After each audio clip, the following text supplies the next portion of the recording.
foundation is actually the largest private foundation in Africa with an endowment of $1.25 billion, which is the largest gift that any African has ever given on philanthropy. So we've been spending a lot of money bringing relief to people. When I joined the company in 2008, my heart just went straight to the foundation. I was literally part of it, you know, unofficially, but I was made to be part of the trustees in 2011. When you look at it, it was just mainly towards health, towards feeding, towards empowerment in some sort.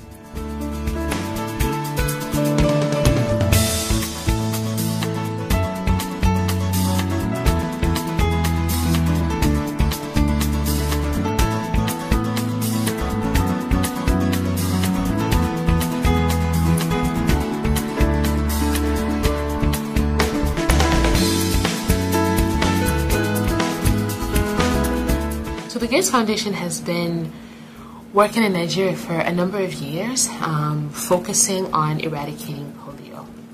They came across severe, let me call them roadblocks, where people were really not believing in being immunized. So Bill Gates approached Alhaji Aliko and asked for his help and support. So the partnership was a tripartite agreement in 2 states to start with, Kano and Bauchi. So Bill Gates put in 35% of the money, the DANGOTE Foundation put in 35% of the money, and the state put in the remaining 30%.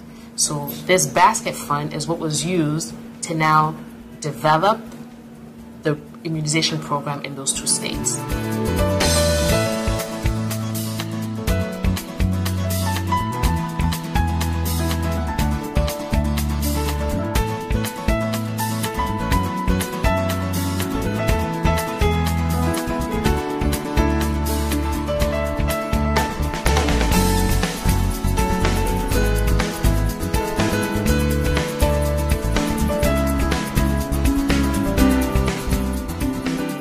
This drain, it covers almost 300 and something thousand people in this community. This is where I took the sample.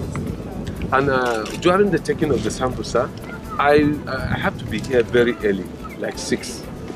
And I have to sit down and observe peak period. So now, sir, I will show you how I take the sample. And when they take the sample, we bring it to the WHO office within some hours. Then that same day, within 48 hours, the sample must get to the laboratory. Then I have to disinfect it with a jig. We have isolated the virus. We have isolated the virus here at this site, and with 23 of 23 of 2014. Yeah. And since then, we have not isolated any virus in this place.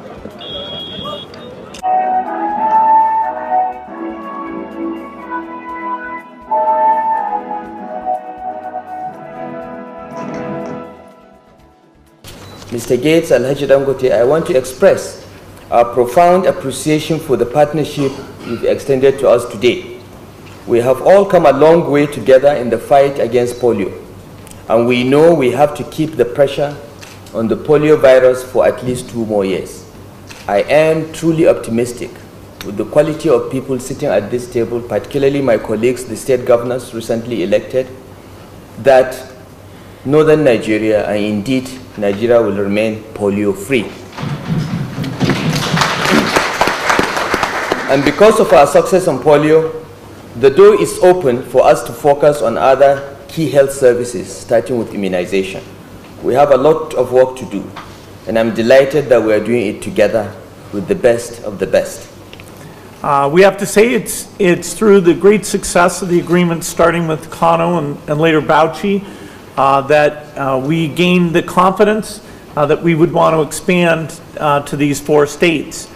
Over time, one way or another, we should get all the states, particularly in the north, where the immunization gaps are still very large, get them to adopt these best practices. We have 2 more years where we need to be serious about that as well, with now moving to 5 campaigns a year. But the forward-looking thing is the broad health opportunity, and that's what we're putting in place today. So thank you for your support. What made the program successful was our contribution, meaning Alhaji Alikko's voice and his ability to connect with the traditional rulers in northern Nigeria. We, as a Nigerian organization, and being who he is, it was easier for Alhaji Alikko to have conversations with the governors and with the traditional rulers, the sultans, the emirs, and make sure that they were encouraging people to come out and be immunized. A lot of parents didn't want to take their children, or they want to stop us from giving birth. It's some sort of voodoo for fertility.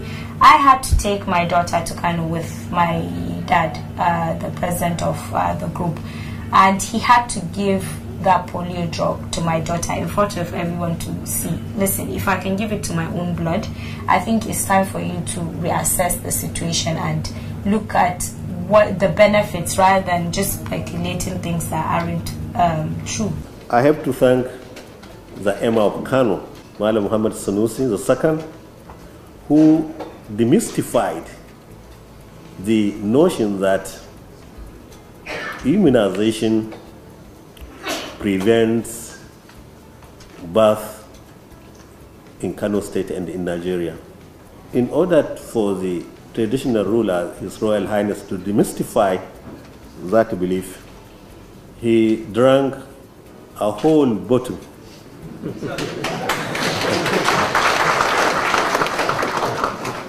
He drank a whole bottle, and from there people believed that it has no effect on that. Now we've expanded the MOUs to include 4 new states. So before it was only Kano and Bauchi. Now we've added Yobe, Sokoto, Borno, and Kaduna. In addition to that, 2 of the states, Zamfara and Katsina, are getting a grant from both of us. What that grant is for is to develop their cold chain storage program. So this $1 million that we gave both those states is to help them buy the cold chain equipment and put that in place so that more children are able to be vaccinated in those states. Cold chain infrastructure is a major challenge, because what we expect, the standard is that in every poultry ward in this country, there should be functional cold chain system. That is making vaccine very close to the doorstep of the user. So far, with support from Gavi and then support from other partners, we've been able to bridge the cold chain availability.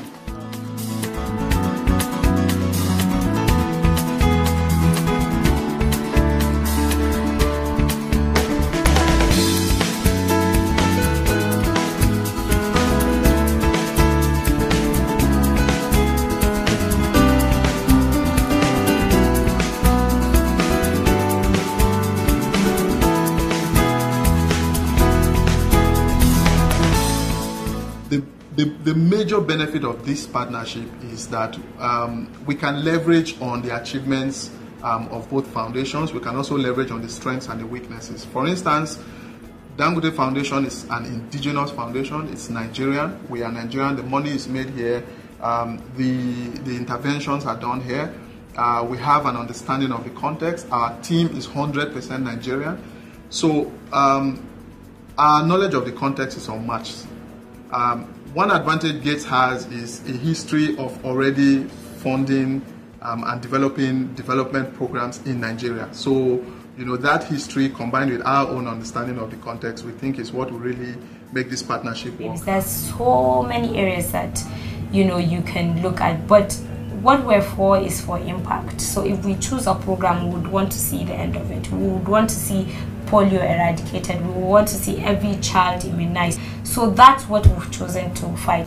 What I've actually learned since when we started talking about this partnership with Bill Gates in 2012 is that the leadership and guidance of the federal government and the commitment of the governors are critical success to this polio routine immunization and also the primary health care. We need that commitment. It's very critical. Improving and sustaining coverage to 90% is a lifelong journey, and I think we're on that track. Bill Gates and I are very, very pleased to extend our partnership by additional 1 year in Kano State to focus on solidifying gains to date. It's been a unique partnership, and we want to count on the federal government, the traditional rulers, whom they have actually been of a great help, and the development partners to continue with their support. And I thank you all, for this trajectory. Thank you.